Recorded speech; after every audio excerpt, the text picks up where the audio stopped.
I can get a clean single. Thank One you. of the journalists who last time asked me to marry him finally coughed up the ring.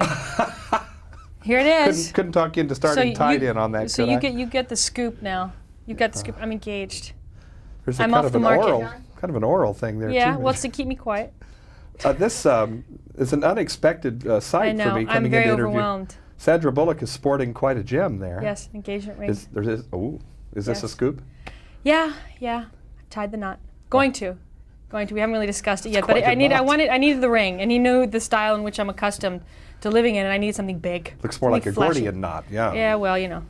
Well, here we are talking about A Time to Kill, and here you are, a very enterprising young lady, throwing herself into this cauldron of turmoil down in Mississippi. Yes. What does your character's agenda include here? What are you after in this story? The agenda includes a fierce passion and freedom that allows her to fight or go after things that need to be taken care of. She's fearless, and I admire that so much. And she doesn't have a problem questioning authority. She has no problem speaking her mind, but she's going into a game where she's the wrong person to have in this little town. This is not the type of woman you want in this town. And that's what's so great about it, is that she has to adjust and convince him with her smarts and tone it down a little bit in order to get in there. And nice little dramatic twist. We keep waiting for McConaughey to say, okay, come on down. Come on down, come on. And that's not the way things work, fortunately and unfortunately, but she fortunately is sharp enough to convince him otherwise, because he needs her, and she really needs him to be the vehicle to get her to help him. She could do the work by herself, but she's not the vehicle, he is.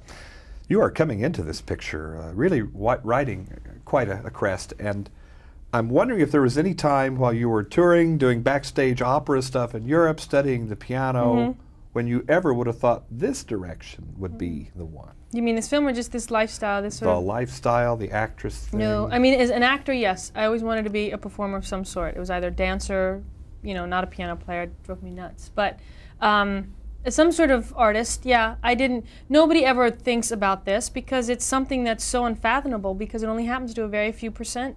You know, if you think about that, you're going in the wrong direction and you lose it. I had great schooling, I had great teachers, I had great training that talked about the craft and the art and doing the right work and doing stuff that you love to do. Well, may I ask, though, about the career that wasn't? I mean, your mother, opera, touring, what was that all about? What do you mean the career that was, and why I didn't go in that direction? Yeah, was music something well, that... because my voice is a piece of garbage.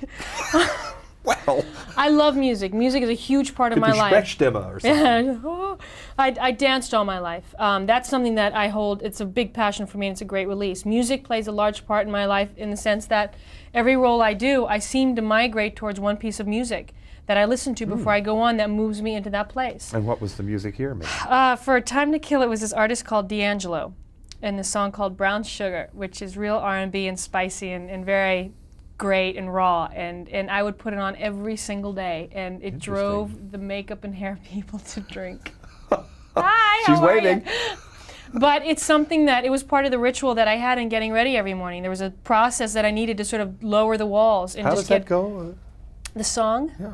Would you guys sing for us? No. No, thank you. Okay. Well, we won't pursue that. You too don't much want me then. singing any of. Well, why not make a film about music? Combine the two things. You know what? That's something that I've been looking at. Eventually, I will find something. I love to dance. I love, you know, the rhythm of my rhythm is very musical. I'm moved by music, and I have a rhythm that is incredibly music oriented. Eventually, I will do something but it has to be right, because so many things about music they make it a film about music or dancing, and it's wrong. It should be about the people, and that happens to be an element of it. So it's a passion that I have, that eventually I'll find a vehicle for it that is great and that's right for me. And there's something else, though, that maybe is in line with that. There's an almost irrepressible good humor about you that seems to bubble up in every role. Wacky. Is that acting, or is that Sandra You know Bullock? what? I mean, you always have to slide a bit of yourself into it. I think in the heaviest of dramas, you need that humor. I react in life in the oddest ways. When the most tragic of things happen, my humor becomes stronger. And You got to let it in. You have to balance it. You have to balance it. And in every part you do, no matter how far it is from you, you have to allow that one core of yourself to, to be a part of it, or you're faking it. The folks behind you are threatening to sing Brown Sugar if we don't stop, so Brown Sugar. we'd better do it. Sandra Bullock, I think A you should Time get the to Kill. CD. It's really